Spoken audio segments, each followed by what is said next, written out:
After more than 20 years of sharing a bed, his wife and son turned out to be a man, and he even bore him a child. In court, the man looked stunned, but the Asian man in a suit before him was indeed his beloved for 20 years. In the 1960s, the Frenchman Jack was appointed by the government to become a diplomatic resident in China. Like others, he held prejudices against traditional Chinese culture, even comparing Peking opera to a cat's pudding sound. But he never expected that a performance later would change his life. On the stage, a Peking opera performer, Lin Zheng, is performing the opera The Ancient Butterfly Lady, telling the tragic love story between a Japanese man and an American officer. Song Liling's deep, sorrowful eyes, slightly angular, and her cold yet noble face made Jack gaze at you from head to toe. She had never seen an Eastern woman so captivating. After the performance wrapped, she deliberately waited for Song Liling to come out. However, Song Liling was very aloof. When Jack praised her repeatedly, she mercilessly and directly retorted. Then Song Liling explained that Westerners love to see butterfly husbands, a respectful Eastern woman who fulfills all their fantasies. Jack hadn't expected Song Liling to say that, and was momentarily stunned. Before leaving, he sincerely invited Jack to visit the Beijing Opera Theater for his own experience, where you can truly experience Eastern culture. He holds a folding fan and leaves as if by nature, dressed in a red shirt and graceful bird, yet it has entered Jack's heart just like that. After returning home, Jack couldn't help but complain to his wife and son about Chinese women being arrogant. But later that night, he couldn't sleep because he missed Jason's song. A few days later, she arrived at the Beijing Opera House, where Jack sat among the audience, standing out among the group of elderly men and women. Not understanding the details, she focuses all her attention on Song Liling. Every frown and smile of her was so moving, and Jack knew he had fallen in love with her. After the act ended, Jack couldn't help but go find Song Liling. Under everyone's curious gazes, Jack walked backstage. After this hazy and faint light kill, Song Liling, having removed her makeup, walked slowly and spoke softly. After the performance ended, Jack escorted the new member home. Halfway there, Song Liling couldn't help but ask. Jack admitted of it, and Song Liling calmly told him that this kind of attraction might be mutual, and invited him to come to their home next time. However, the next evening, Jack couldn't wait, and arrived at Song Liling's house. Song Liling had already brewed the tea, waiting for Jack to arrive. Jack couldn't hold back any longer and grabbed Song Liling's hand. After several moments of passionate desire, Jack pulled her into his arms. In the end, the two broke through the barrier, but Song Liling didn't give Jack any chance to take it further, leaving Jack feeling unsatisfied. For a long time, Jack didn't visit Song Liling. The embassy's work left him anxious and exhausted. On the other hand, she also faced criticism from colleagues. But during this period, Song Liling missed her even more, constantly writing letters to express his love. Unfortunately, Jack never replied. He knew that to tame this proud woman, he had to make her suffer from longing. Until this day, Jack was promoted to vice consul at the Grand Legation, finally able to put his work aside. She hurried to Song Liling's house, and as soon as she entered the bedroom, she couldn't help but rush over. She whispered sweet words in Song Liling's ear, but Song Liling pleaded with her not to take off her clothes. He told Jack that Chinese women must maintain integrity in both life and love. Jack also respected Song Liling's loyalty and reserve without hesitation, completing the handover in a way she could accept.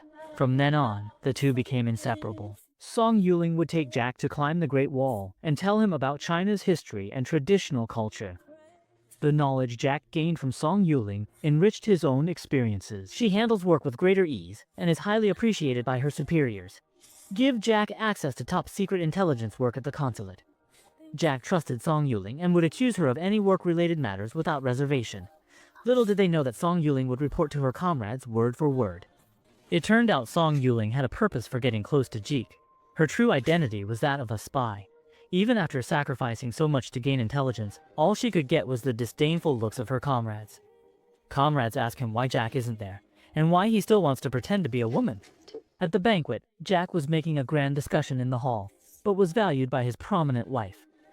Having long heard of Jack's work, the husband used his social status to make Jack obediently fall to his group of 16. Afterwards, he looked at the completely unobstructed old woman across from him.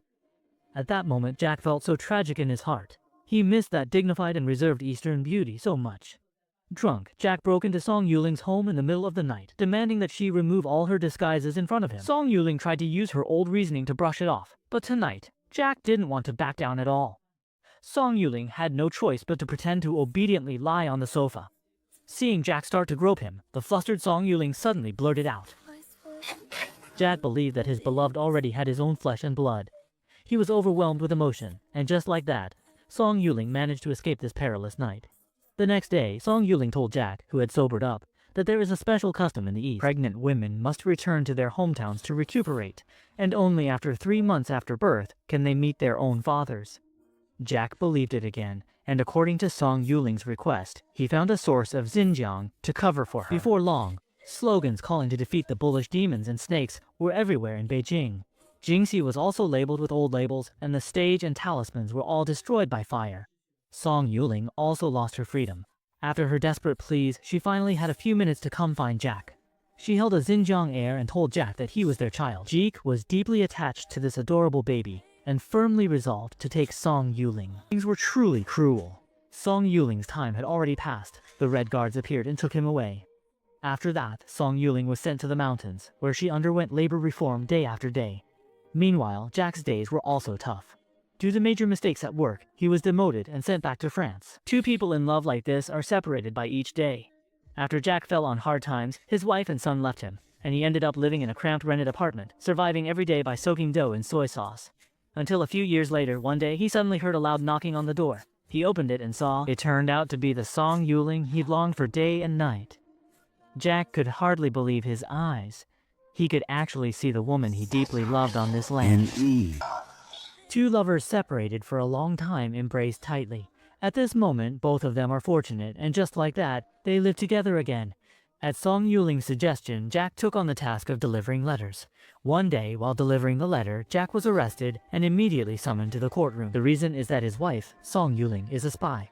In the courtroom, the mistaken Jack, in a vague sense of unease, actually sees his own wife and child. At this moment, Song Liling was dressed in a suit, sporting a stylish and flirtatious slick-back hairstyle. Jack's gaze shifted from evasiveness to shock, and then dimmed, and for a moment his mouth twitched. Perhaps it was his unbearable and mocking of the love he had experienced over the years.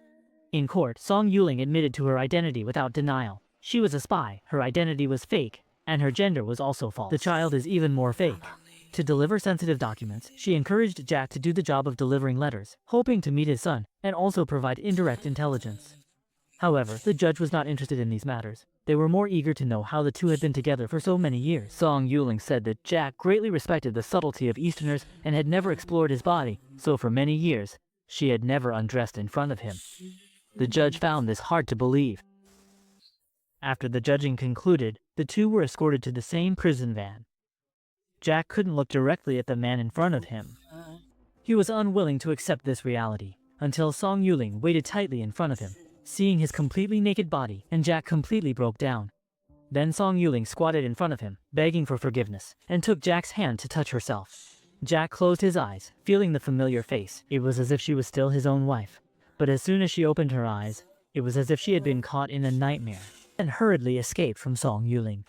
Eventually, Jack was sentenced to prison, and Song Liling was sent back to China. From then on, Jack became the schoolboy of the entire French kingdom. Amid the laughter of the prisoners, he puts on a wig and paints the makeup of Butterfly Lady, completing his own envy. The crowd shifted from earlier laughter to heartfelt applause. Jack then gripped the blade and ended his own life. Song Liling's gentle and considerate demeanor made Jack believe she was the butterfly husband in his life, deeply loyal and devoted to him. But when this dream is shattered, Jack's longing for a perfect, pure love is also shattered by the car. When promises betray promises, forever betraying forever, Jack, who pays the price for everything, even his life, is the purest and bravest in this love.